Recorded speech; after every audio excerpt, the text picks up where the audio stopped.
Hello and welcome to the Genuine Learning Blog. My name is Melissa Galasso, and today we're going to talk about another QM proposal. Many of you who are longtime listeners are probably thinking, but Melissa, didn't we already talk about this multiple times on the blog this year? And that answer would be yes, we talked about it at least 4 times that I can remember just this year alone. And so today we're going to talk about a new proposal that was issued by ARSC addressing the SARS. So let's dive on in. So in terms of the quality management, right, when we think about this, there have already been 3 standards proposed. The first one was SQMS 1, which was related to a firm's system of quality management, right, replacing the quality control standards with quality management. Then we had SQMS 2, which separated out for the first time the engagement quality review section. So it's a separate section. If you choose to use that as your response to your risk, then you would also follow SQMS number 2. At the same time as they issued those SQMSs, they also issued a proposed SAS. And the proposed SAS was quality management with for an engagement conducted in accordance with GAS. So again, the SQMSs are firm-wide and apply across all of the different types of engagements performed by the firm. The SAS was, how do I use the firm's system when I'm on a particular engagement? And so that has already been proposed. Comments were due back in August of 2021. Now, those were all issued through the Auditing Standards Board.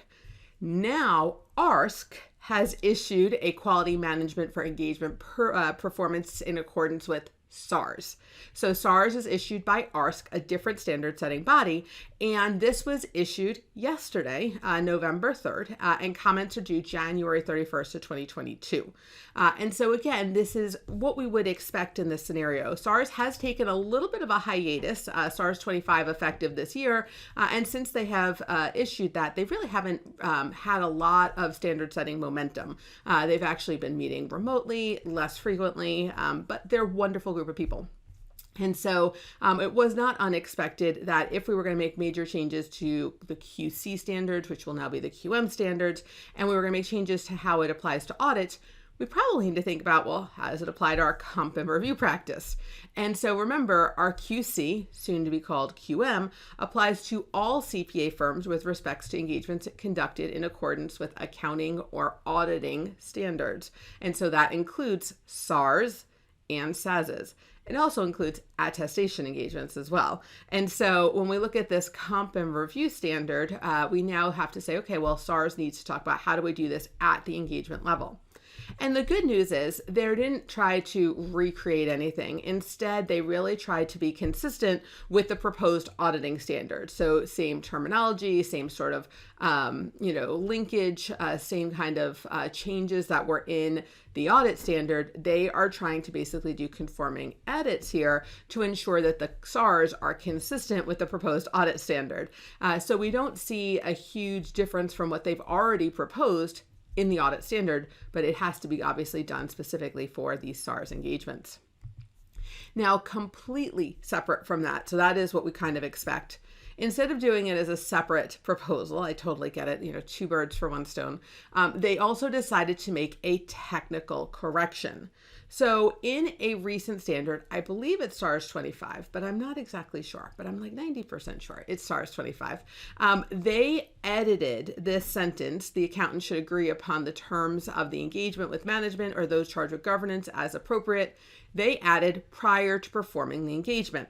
Now, obviously, it is a best practice to get the engagement letter prior to starting a review engagement, right? That makes sense of any engagement.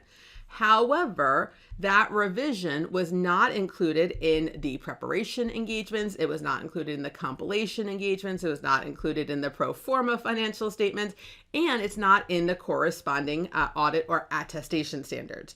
And so since it is more restrictive than the extant standard, right? It's prescriptive. It's more difficult than what's elsewhere.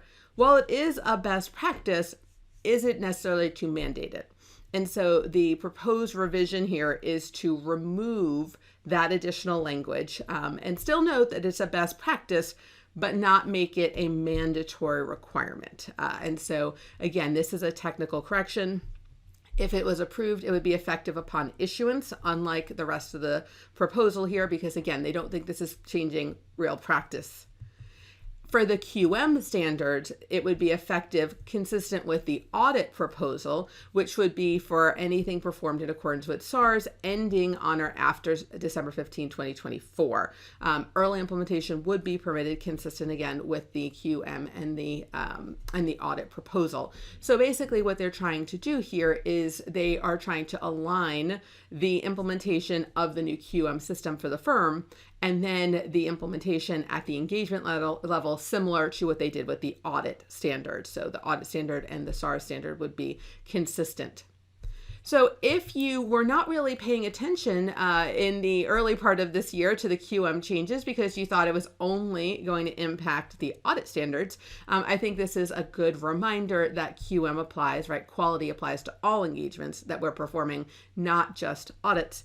And so this would be a good opportunity to take a look at how this would impact potentially your comp and review practice. I hope you found this helpful. Thank you guys so much for joining me, and I look forward to seeing you on a future blog. Have a great day, guys. Bye-bye.